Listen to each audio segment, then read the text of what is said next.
We left Tuesday night at 6 o'clock, the yard. I went up in the daytime, loaded the gear, and got back to our yard, picked up a co-driver, and we left from there and headed down to here.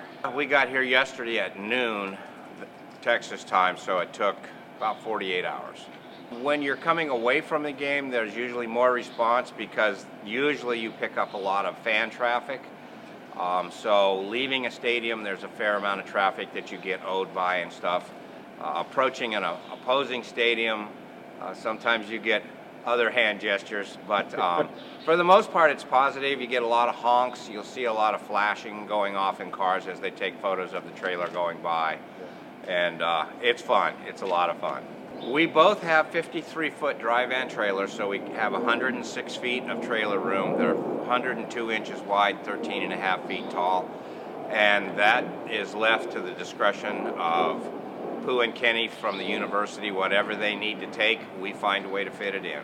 I brought back everything that I took to the Rose Bowl, plus one 24-foot van of gear they threw in on top of my gear to go back to Eugene. So I was loaded from the floor to the roof, from the nose to the tail. When you're hauling the Ducks gear, it's very similar to hauling munitions for the military. You need to be there. There cannot be any failures. You can't call up and tell them it's a bowl game and you don't have any uniforms or helmets. We have to be here. This stuff has to go. This is absolutely the coolest job I've ever had. When we were taking our luggage out of these two trucks yesterday afternoon, I stood over by the red curb and looked back, and I got a little bit emotional. This is the big deal. It's a lot of fun, it's a lot of responsibility, and we can let a little air out of the balloon once we get to here. But until you get to here, it's a stressful job. Then from here till when we leave and drive home, now the fun begins for us.